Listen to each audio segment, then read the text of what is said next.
Hai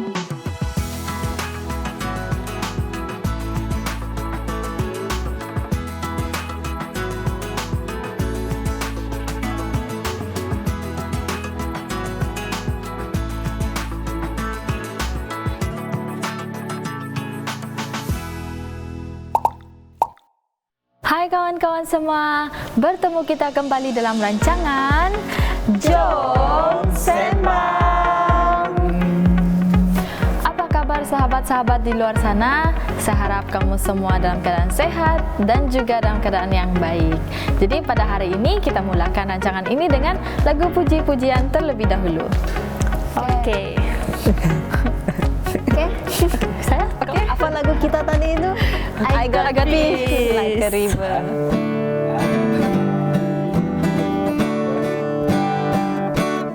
I got peace like a river. I got peace like a river. I got peace like a river in my soul. I got peace like a river. I got peace like a river. I've got peace like a river in my soul. I got love like an ocean. I got love like an ocean. I got love like an ocean in my soul. I got love like an ocean. I got love like an ocean. I got love like an ocean in my soul. I got joy like a fountain. I got joy like a fountain. I got joy like a fountain in my soul. I got joy like a fountain. I got joy like a fountain. I got joy like a fountain in my soul.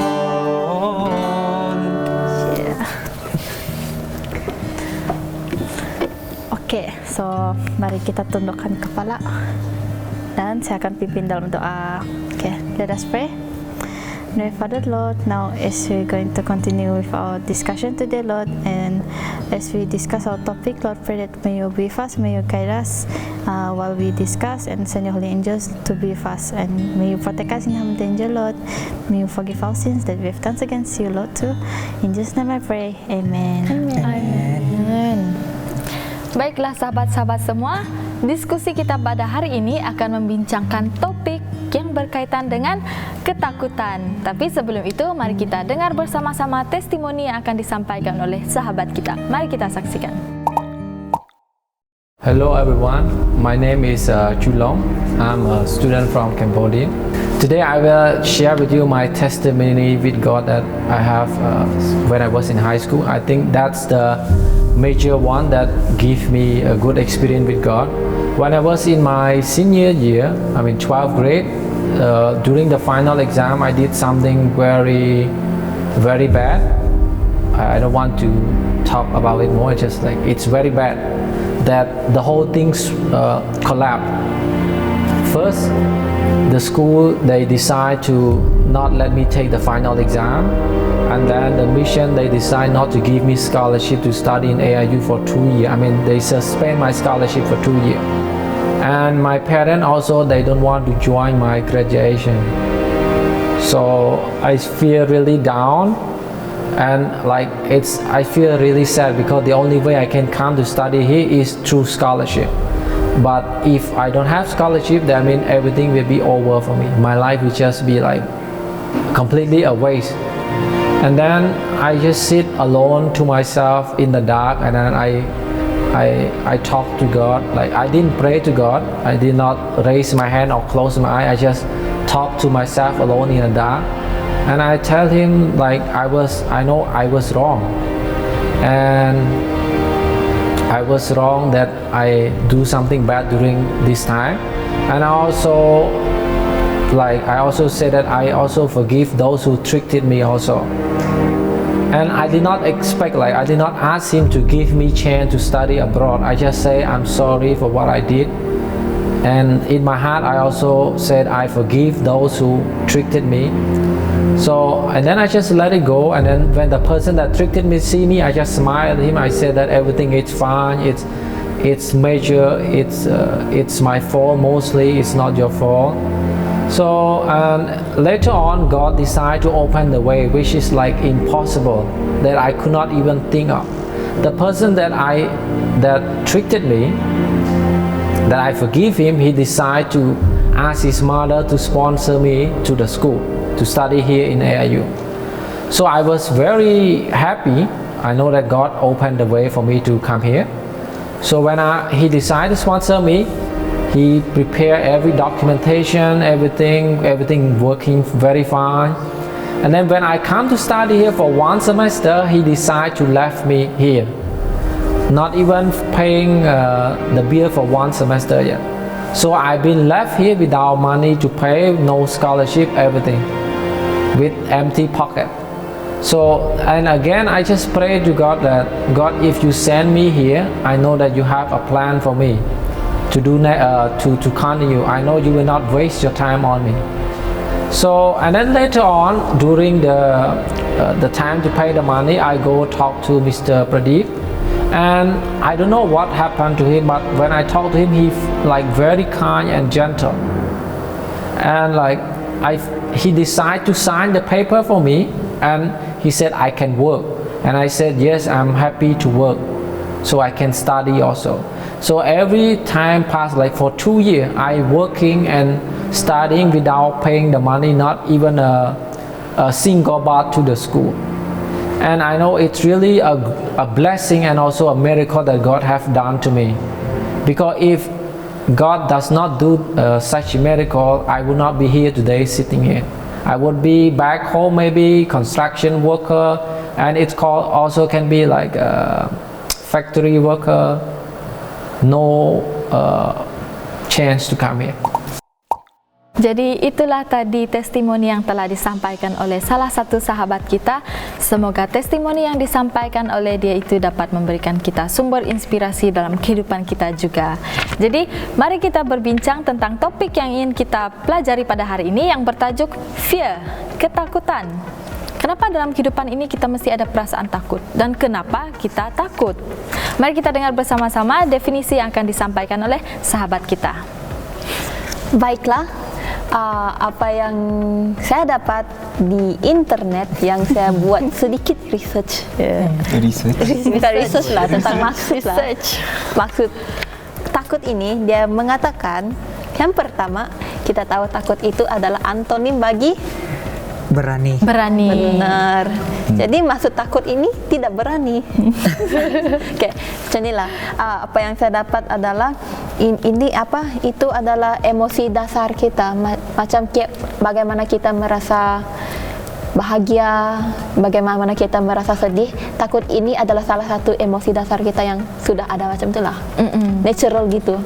Yeah, and then ya. And then di sini dia mengatakan itu adalah tanggapan emosi kita terhadap ancaman gitu. Ya, jadi kalau ada ancaman, apa yang kamu selalu rasakan? Kamu rasa takut kan? Iya. Apa sih? Kenapa nih? Aduh, saya harus melindungi diri saya macam itu kan? Ya, itu yang saya dapat. Iya. Jadi perasaan takut nih dia akan datang bila ada ancaman. Kalau bukan ancaman pun macam bila ada insting. Ya, Macam ada insting yang apa insting kita panggil bahasa Melayu? Naluri. Ya, kalau kita ada naluri dalam hati kita yang mengatakan sesuatu akan terjadi. Jadi kita akan takut. Even exam bukan ancaman, tapi kenapa kita takut? Takut sebab fail. Nebus. Ya, dia adalah emosi secara natural. Sebab manusia ini diciptakan ada emosi, ada marah, sedih, takut, apa lagi? Marah, sedih, takut, gembira. Ya. Jadi ketakutan ini adalah salah satu emosi natural yang dialami oleh manusia seperti kita ini. Jadi sekarang kita mau lihat dari sudut pandangan Alkitab yang mengatakan tentang ketakutan. Jadi di sini ada 4 ayat Alkitab yang menerangkan tentang ketakutan. Ayat Alkitab yang pertama terdapat dalam 1 Samuel 21 ayat 10 hingga 12, dalam Mazmur 34 ayat 5, ayat 8 dan juga ayat 17 hingga 19. Mari kita dengar bersama-sama penerangan ayat Alkitab daripada sahabat-sahabat kita. Baiklah, ayat yang pertama terdapat dalam buku 1 Samuel 21 ayat 10 hingga 12. Di sini dia mengatakan, kemudian bersiaplah Daud dan larilah ia pada hari itu juga dari Saul sampai ia kepada Akis raja kota Gad. Pegawai-pegawai Akis berkata kepada tuannya, bukankah ini Daud raja negeri itu? Bukankah tentang dia orang menyanyi berbalas-balas sambil menari-menari demikian? Saul mengalahkan beribu-ribu musuh, tetapi Daud berlaksa-laksa. Daud memperhatikan perkataan itu dan dia menjadi takut sekali kepada Akis, raja kota Gad.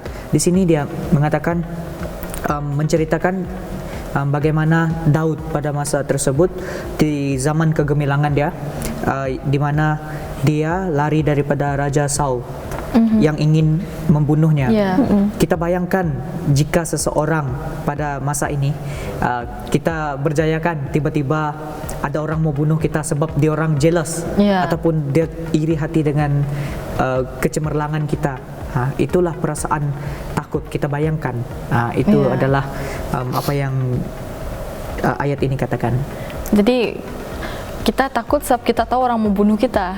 Tapi kalau kita tidak tahu orang mau bunuh kita, itu oke lah, selamat. Kita tidak datang tuh perasaan takut. Tapi kalau bila kita tahu sesuatu itu akan jadi, macam yang kisah Daud ini, Raja Daud, dia ingin dibunuh kan oleh Raja Saul. Jadi disebabkan itu dia melarikan diri. Kalau kita takut ini ada pelbagai tindakan. Kita takut, kita mendiamkan diri, berkurung. Tapi kalau situasi Daud ini, dia takut, dia melarikan diri untuk menyelamatkan diri dia. Siapa aja yang takut mau duduk sana, oke, bunuhlah saya. Of course orang takut akan melarikan diri sebab mereka mau menyelamatkan diri mereka, kan begitu. Jadi mari kita dengar ayat Alkitab yang seterusnya. Oke, ayat yang seterusnya ialah dari Mazmur 34 ayat 5 yang berkata, aku telah mencari Tuhan, lalu Ia menjawab aku dan melepaskan aku dari segala kegentaranku. So ini yang kisah Daud kan, so dia takutkan, so dia melarikan diri, so dia cari Tuhan. Terus dia beritahu tentang dia punya ketakutan dengan Tuhan, terus Tuhan tolong dia, yang Tuhan jawabkan Tuhan menjawab dia punya ketakutan, so macam menjawab Tuhan, doa dia dengan apa yang dia rasa. Ya, sebab bila kita takut, di saat kita ketakutan, tiada siapa-siapa di sekeliling kita yang kita boleh harapkan. Kita tiada keluarga di sisi, tiada adik-beradik, tiada kawan. Jadi ketakutan itu akan menjadi sangat kuat begitu. Jadi jangan disebabkan kamu tidak dapat bergantung dengan orang yang ada di sekeliling kamu. Ingatlah bahwa kalau kamu ketakutan dan kamu bersendirian, jangan lupa bahwa Tuhan itu sentiasa ada untuk mendengar dan juga membantu kamu di saat kamu mengalami kesukaran gitu. Jadi ayat yang seterusnya. Ayat yang seterusnya di Mazmur 34 ayat 8. Malaikat Tuhan berkemah di sekeliling orang-orang yang takut akan Dia, lalu meluputkan mereka. Jadi di sini saya rasa dia mengatakan bahwa kalau kamu takut akan Tuhan dan percaya kepada Dia, kamu akan rasa ketenangan. Kan? Itu kan maksudnya. Ya, betul. Betul kan? Betul kan? Betul. Saya mau confirm. Ya, begitu juga kalau kita kaitkan dengan kebijaksanaan. Takut akan Tuhan, permulaan kepada kebijaksanaan. Ya, sebab bila kita rasa yang saya pintar, sebenarnya kepintaran kita ini tidak dapat dibandingkan dengan kekuasaan Tuhan. Jadi sebab itu selalunya dalam exam kalau kita pray, kita minta kebijaksanaan daripada Tuhan, Dia turunkan kepada kita agar kita dapat menjawab exam dengan baik. Tapi kalau kamu minta kebijaksanaan tapi tiada usaha, tidak juga berjaya. Begitu. Jadi ketakutan ini, apabila kita takut akan Tuhan, sebenarnya kita semakin dekat kepada Dia. Kita takut sebab kita memandang tinggi, memuliakan Tuhan itu. Begitu. Oke, jadi ayat yang seterusnya. Oke, ayat yang seterusnya di Mazmur 34 ayat 17 hingga 19. Di sini dia mengatakan, tetapi dia menentang orang yang berbuat jahat, Apabila mereka mati, mereka cepat dilupakan. Apabila orang saleh berseru, Tuhan mendengar dan menyelamatkan mereka daripada segala kesusahan. Tuhan dekat kepada orang yang tawar hati, Dia menyelamatkan mereka yang putus asa. Dan di sini Dia mengatakan, kamu harus tahu yang Tuhan sadar tentang apa yang kamu alami, yang Tuhan tahu yang apa yang situasi apa yang sedang kamu berada sekarang. Jadi kita juga harus tahu yang Tuhan itu berkuasa juga. Jadi janganlah rasa takut karena Tuhan pasti ada untuk menolong kita. Ya, betul. Oke, terima kasih Zeren atas penerangan ayat Alkitab itu tadi. Jadi ketakutan itu berlainan manusia, lain juga cara untuk mereka mengatasinya. Sekiranya kamu sudah bertenang, sudah berdoa, tetapi ketakutan itu masih lagi ada, mari kita bincang bersama-sama apa yang kita boleh lakukan untuk mengatasi masalah ketakutan. Mari kita dengar pendapat daripada sahabat-sahabat kita. Oke, saya ada pendapat pengalaman, saya tidak tahu yang ini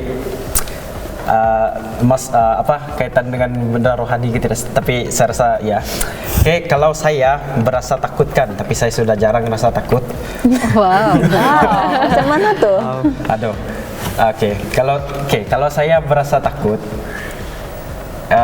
coba saya bagi contoh lah. Kalau saya pergi ke kebun durian malam-malam, saya tidak akan rasa takut lah. Adalah rasa sikit, tapi tidak. Sebab apa mau takut? Sebab ada Tuhan dengan kita kan.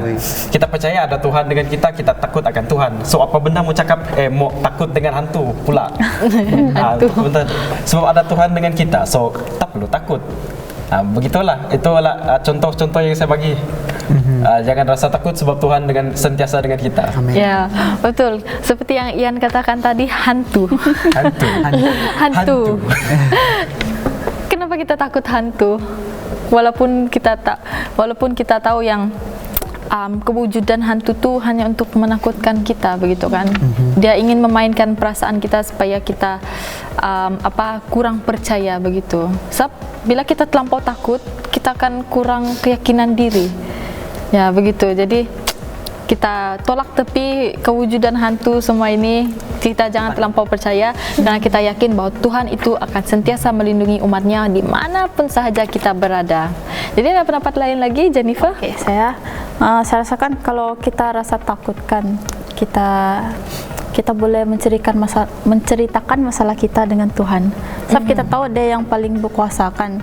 So kita boleh ceritakan apa kita punya masalah, terus biar Dia yang masuk campur dengan kita punya, supaya kita kan tahu yang Dia memang sentiasa di sana kan dengan kita. He's always there for us kan. So kenapa mau risau kalau ada apa-apa? Kalau ada apa-apa cari Dia sajalah. Sebab Dia pun macam kawan kita kan. So kita boleh cakap sama Dia, begitu. Oh, mungkin kau boleh cakap, oh hari ini saya rasa begini-begini. Terus saya rasa kalau kamu meluahkan semua kau punya masalah kan, mungkin kau akan rasa macam lega. Ada benda yang sudah meringankan beban yang kamu pikul pada saat itu, terus leganya saya sudah meluah, begitu. So saya rasa kita jangan lupakan Tuhan juga, ada selalu di sana dengan kita. Jangan pendam ketakutan itu seorang diri dan bawa dalam doa, begitu. Betul. Kita bawa dalam doa, berdoa kepada Tuhan seperti yang kita ada bincangkan sebelum ini. Tuhan itu sahabat kita. Jadi kita jadikan Dia sebagai sahabat yang sentiasa ada di tepi kita dimanapun kita berada, begitu. Jadi ada pendapat lain lagi? Oke, nih saya mau ceritakan satu pengalaman lah mengenai ketakutan kan. Baru-baru ini adalah di tempat di mana saya praktikal. Malam tempat tuh tiada electricity ataupun tiada bekalan elektrik. Jadi malam tuh biasalah seperti biasa kan, kalau nak tidur ada orang yang suka tempat gelap. Saya suka tempat gelap. Saya memang tidak takut gelap, tapi tidak tahu kenapa malam tuh sekali dia orang cakap, oke, kita tidur. Dia sekali dia orang padamkan lampu, puff, semua terlalu gelap. Saya cakap, alamak, apa jadi? Saya angkat saya punya tangan, mau tengok tangan pun tidak dapat.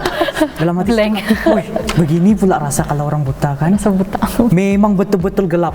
Jadi apa yang saya buat adalah saya memang tidak dapat tidur lah sebab terlalu gelap, lama. Lepas tu saya selalu buka handphone. Jadi dalam kehidupan kita kan kadang-kadang kita selalu anggap bahawa semua benda kita dapat susah. Kita selalu anggap semua benda yang kita ada, kita tidak, apa orang cakap, kita tidak bersyukur dengan apa yang kita ada. Tetapi kita harus tahu bahawa lebih banyak orang yang mengalami ketakutan yang lebih teruk daripada kita. Dia orang ada yang contoh financially, dia orang takut, dia orang risau, macam mana saya kalau saya tidak ada ini, tidak ada itu. Coba kita terapkan dalam kehidupan kita. Kalau kita takut, kita harus ingat ada benda yang lebih teruk berlaku dengan orang lain. Kenapa kita perlu takut dengan benda yang remeh? Itu adalah pendapat saya mengenai ketakutan. Kita jangan takut dengan benda yang bodoh-bodoh. Kita boleh takut dengan Tuhan, tapi jangan dengan benda bodoh-bodoh. Sebab hanya disebabkan lampu kena tutup terus, kenapa gelap nih? Kenapa tiada cahaya? Sebab saya pun jenis orang yang kalau tidur memang mesti semua lampu kena tutup baru dapat tidur lena kan, tapi terlampau gelap tu pun takut jugalah. Ya, terlampau gelap kan sampai mau bangun pun tengok sekeliling pun tidak nampak apa-apa. Itulah kadang-kadang insting dia macam kenapa terlampau gelap. Sometimes lah feeling itu datang sendiri. Tiba-tiba rasa takut, sedangkan kita tidak perlu takut apa-apa pun, tapi naturally come. Lagi-lagi kalau kawasan gelap, rumah kosong, tidak tahu apa yang dalam pikiran masuk rumah tu. Kenapa rasa seramnya begitu? Macam yang selalu benda yang seperti yang Jeremy kata tadi, benda yang remeh-remeh begitu. Benda yang tidak patut pun kita fikir, anggap seperti biasa saja. Jangan biarkan ketakutan itu menguasai diri kita. Ya, betul. Kalau boleh kita yakin Tuhan itu ada untuk bersama dengan kita. Jadi terima kasih sahabat-sahabat semua dengan pendapat dan juga buah fikiran yang telah kamu berikan.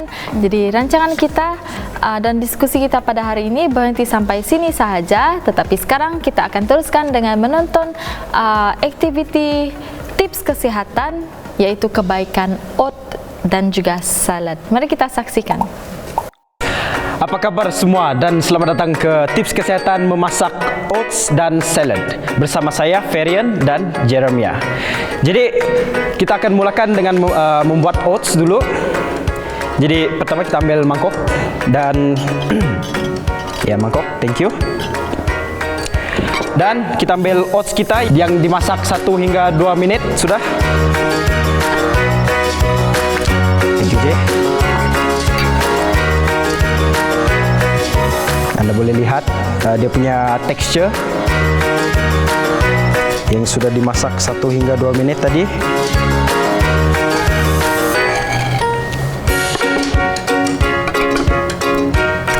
Jadi sekarang di dalam oats ini kami akan meletakkan susu penuh krim, pisang dan juga kismis. Jadi susu penuh krim ni obviously dia bagus untuk tulang. Pisang banyak potasium. Dan kismis ini dia bagus untuk pencernaan, dia bagus untuk otak. Ya, sudah digaul, nampak sedap sudah. Oke, susu ini Anda boleh gantikan dengan apa-apa jenis susu yang Anda mahu. Ya, susu jagung, susu soya. Kalau Anda mau sehat, almond, susu almond. Ya, susu almond bagus. Dia banyak tapi kesehatan. mahal lah. Tapi mahal. Kalau kamu mau sehat, katakan tidak kepada mahal. Oke, seperti itu. Kita masukkan ke dalam cawan.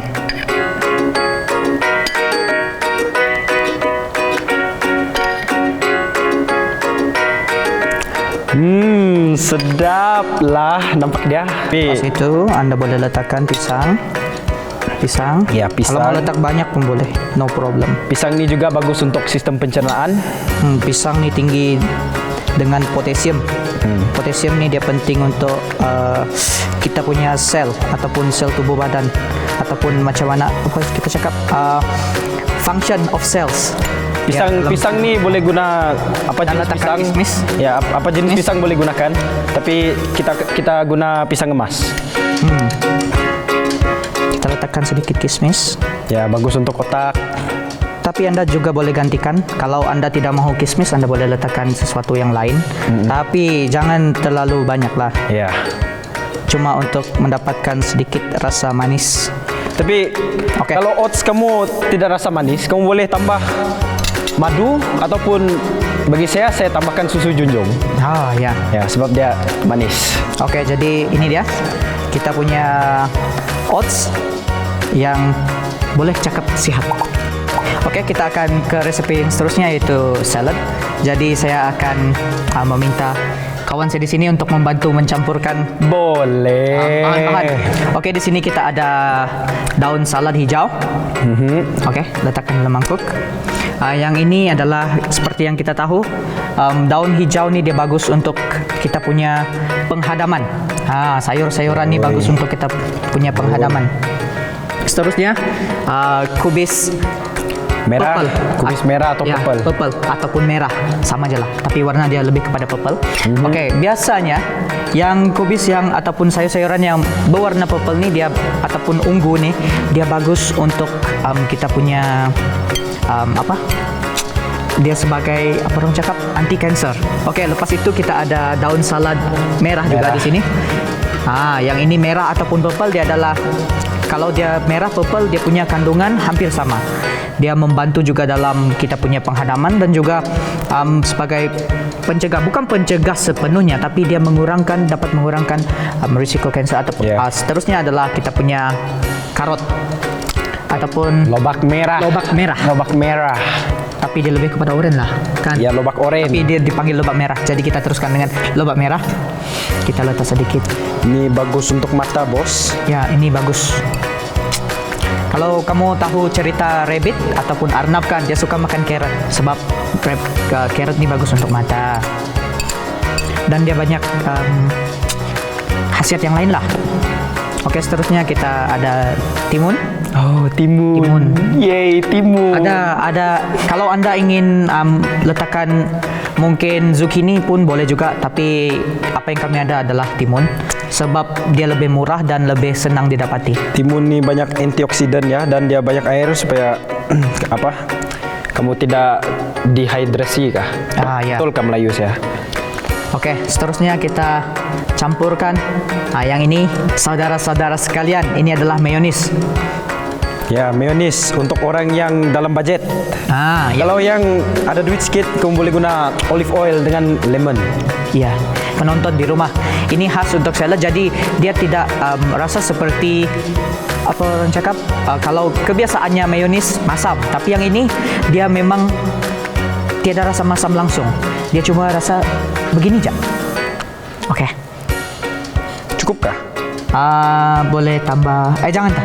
Cukupkan. Cukup. Oke. Kamu boleh gaul sekarang. Oke. Kalau Anda inginkan ini, ini Anda tahu apa? Ini adalah kismis. Seperti yang kami terangkan di resep yang tadi. Anda tahu apa kebaikan kismis kan? Orang tua cakap kismis bagus untuk otak. Ya, sudah saya beritahu tadi dekat masa Jadi blue.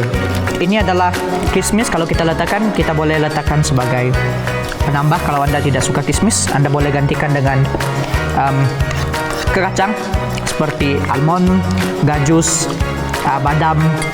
Badam lah almond. Dan Anda boleh letakkan apa-apa lagi yang kegemaran Anda di dalam salad ini. Oke, siap? Siap, saya rasa. Siap. Jadi pindahkan ke mangkuk, ke pinggan. Coba saya mau ambil benda nih. Oke.